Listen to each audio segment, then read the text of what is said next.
Hey class, this is Mrs. Lynn. Welcome to another week of remote learning. I think if my math is correct, we're in week 8, which means you really only have a couple more weeks to go. So um, hopefully you have been able to get out a little bit to enjoy the sun that we've had and that you're ready to learn this week. So last week we started our project in biographies. And I told you guys that we're only going to do steps 1 through 3 last week. Um, Step 1, remember, was picking a topic or choosing something that you're interested in.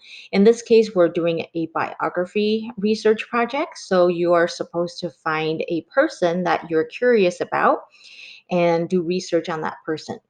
So that was step 1. Step 2 was to decide where you're going to find this information and start gathering facts on your person. So in last week's video, I showed you again how to get to that Pebble Go website where you can find information on a number of famous people. And step 3, once you have started gathering information, is to organize your information using one of the graphic organizers that I had provided for you, right? So this is a 2-week long project. Hopefully last week you got started with the initial research and that you were able to fill out the graphic organizer. So this week I'm going to show you how to take the information you have found from your research and put it into a book that you can then share with your families or your classmates.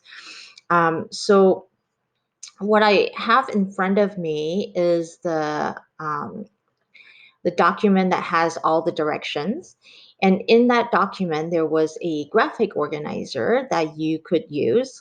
There were 4 other ones I included for you, but for this video, I'm just going to show you what I did with the one that was included in the document. Okay, so for my teacher sample, I have done some research on the author of the Pigeon books and the author of the Piggy and Elephant books, Mr. Mo Willems. So this is how I filled out my graphic organizer.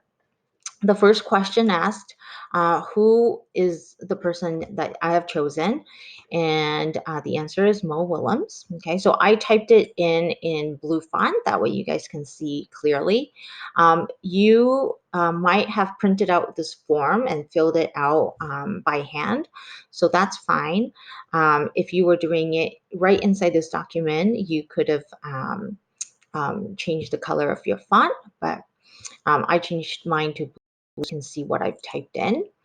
The person's birth date and birthplace. Now, I use the pebble.org or Pebble Go website for this information.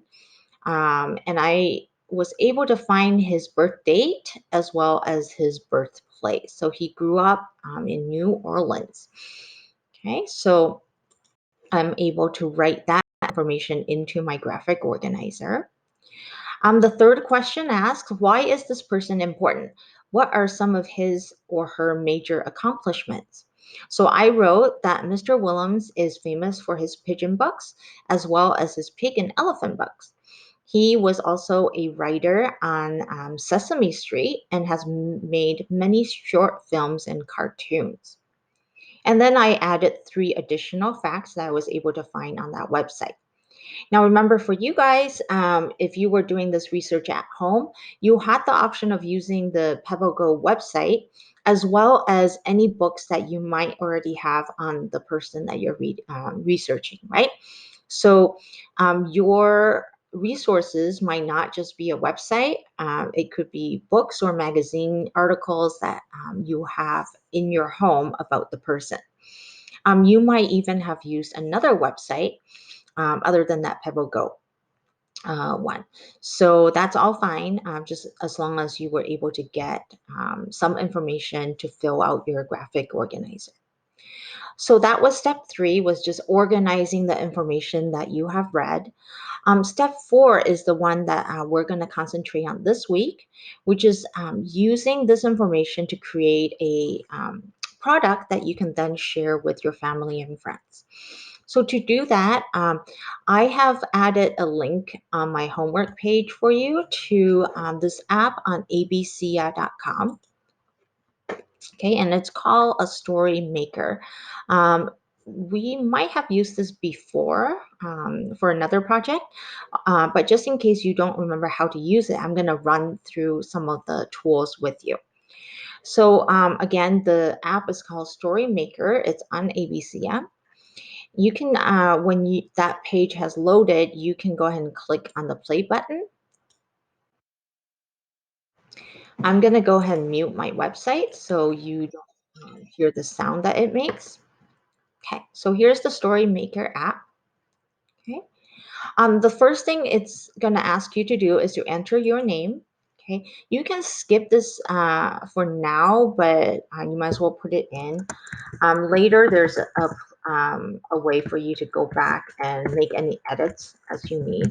Okay, so I'm just going to go ahead and enter my name, Mrs. Lynn. Enter. Okay, and then it's going to take me to that first page.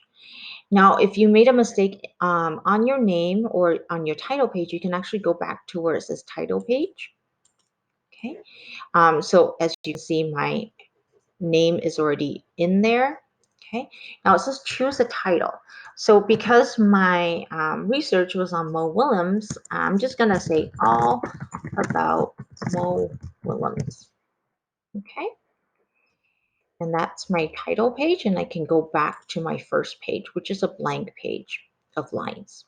Okay, so you're basically going to take the information that you have gathered, and you're going to start writing your little book on whoever you have chosen. So for me, I'm going to start off my first page with information on where my author was born and where he grew up. Okay, so I'm going to take that sentence, I'm going to type it into this first page. Okay. So, I'm going to say Mo Willems was born on, and I can't remember the date, February 11th, 1968. Okay, February 11th, 1968. Notice how when my words got to the end of this page, it just automatically shifted to the second line. Okay, so that's called a soft return. So basically, as you're typing, the computer is going to make new lines for you as you need. So Mo Willems was born on February 11th, 1968, in, I believe it was Louisiana, but it's actually not just Louisiana, New Orleans. Now, notice how I have made a mistake. I forgot about the city name. And so to add that in, I just need to move my mouse and my cursor to where I want to add the word, okay, and click on that spot. So now my flashing cursor, which is that flashing line, is now in front of the state name of Louisiana. Okay, so I'm going to go ahead and add in New Orleans, which is the city's name. In New Orleans, Louisiana. And I think I had an extra N in there. Okay.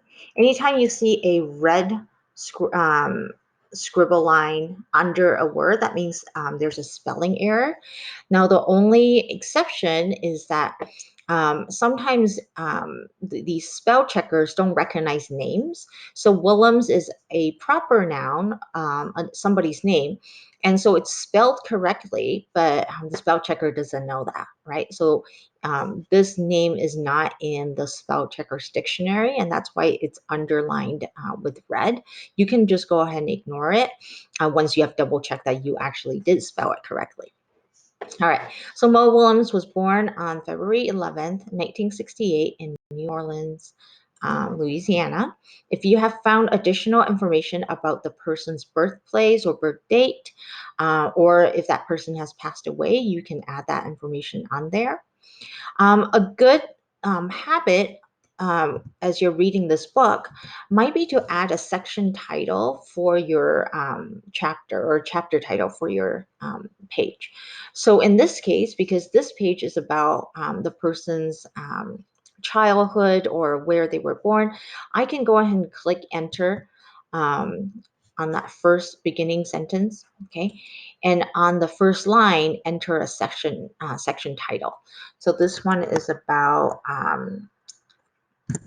where he, when, and where he was born. Okay, so I can do that. Or if I want to be a little bit more or general, I can say his childhood. Okay, and then that section will be about his childhood. Okay. Now to add another page, you're going to click on the add button or the plus sign right here, and then you can add another page. Okay, so this is where a graphic organizer can be very helpful. Okay, basically it kind of determines your chapter or your sections for you, right? So here I have one section that I can put on one page, and then I can have another section called maybe accomplishments. That's about what he has accomplished in his life. Okay, so these are basically an easy way to figure out which information should go on which page is by these kind of writing prompts and section titles.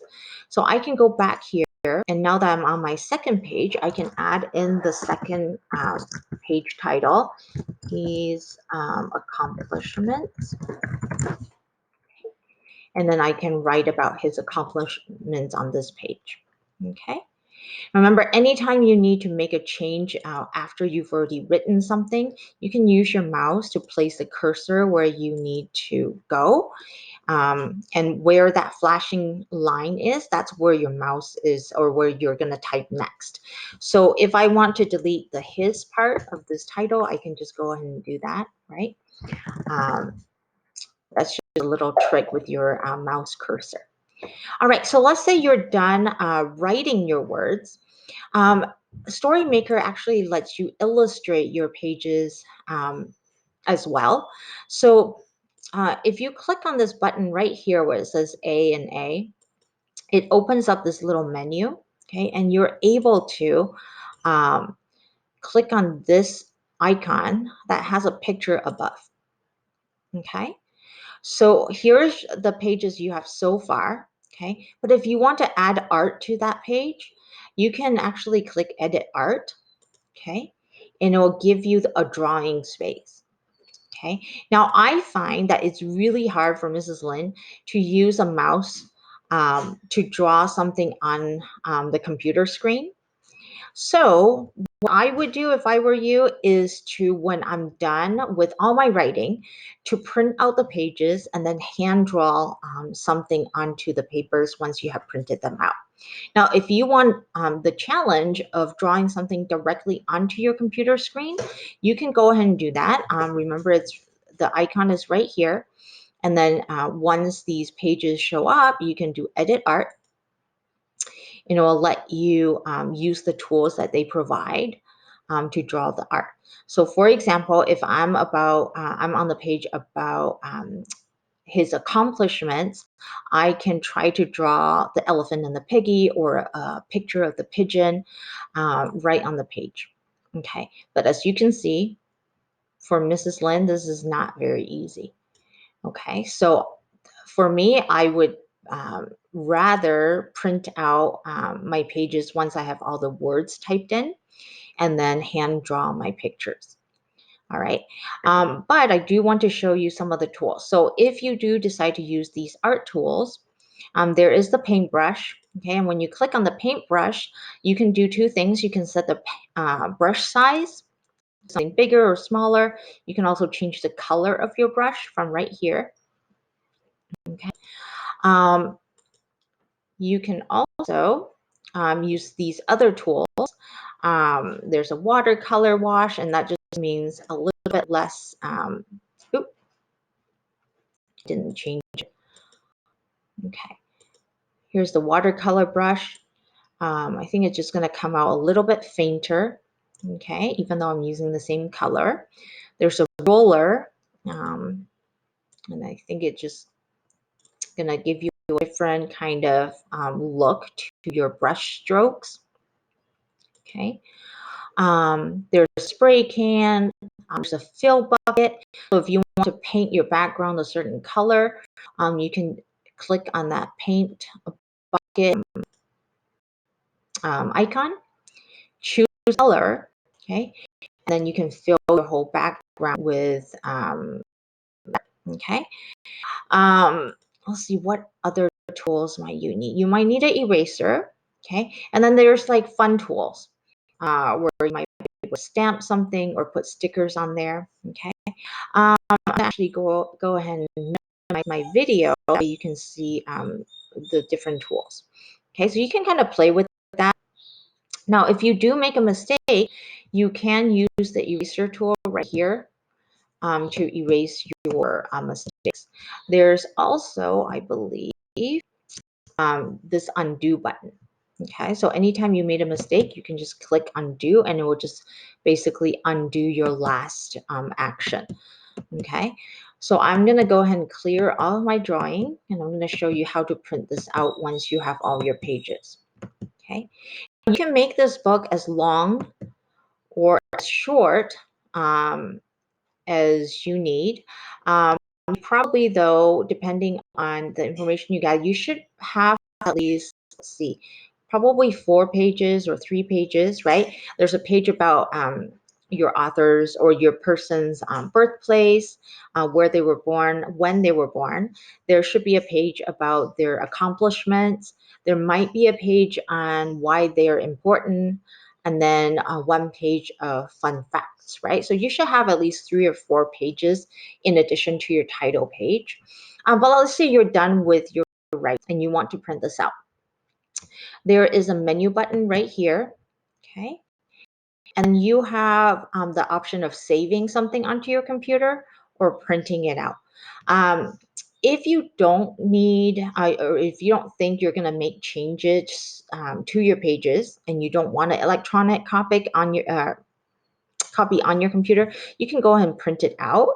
I prefer having you guys save your work on the computer if it's okay with your mom and dad. And this way you can email me your product when you're done with it. Okay, so printing is pretty simple. You just need to ask your parents first for permission to print out your pages, especially if you have like a book that's 10 pages long. But I'm going to show you how to save a project. So I'm going to go ahead and click on save. Okay, remember before you save or print to also proofread your work so that there's no spelling errors. We talked about that when we were still in school, right? You want to make sure your product is perfect before you print it out. And once you have saved your file, I don't know if you caught that, your file will be on the bottom left-hand corner, okay, for you to find. Otherwise, all my files, when I downloaded them, are usually in a downloads folder on my computer.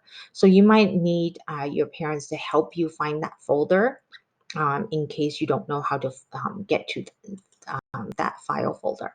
Okay, but it's basically, it looks like a folder. It's usually on the bottom of your computer screen, and you just have to find that downloads folder. Okay. So here is the file that has saved, and now I'm opening up just to show you what it looks like. Right? Remember, I didn't put in any pictures. Okay, and I've only done 3 pages. Okay. But as you can see, once you have saved it onto your computer, okay, then you can print this out and illustrate it, right? And then you can send pictures of your book to Mrs. Lin. If you chose to illustrate with your computer electronically earlier, like I was trying to do and did a poor job of, your pictures will show up, right? And then you can just send this file in an email to Mrs. Lin. Okay. So hopefully that was clear. But I hope you guys enjoyed this project, and I can't wait to see what you're going to share with us. share with me next week and who you picked and who you were curious about. If you have any questions about what to do, remember you can always email me. At linj@gaschool.com, or have your mom and dad request a Zoom meeting with me. But hopefully, this is a fun and pretty straightforward project. You guys have used Storymaker before, so you shouldn't have any issues. But if you do, please feel free to email me. All right. All right. So have fun with it, and I will see you on Friday during Friday's check in. Talk to you later.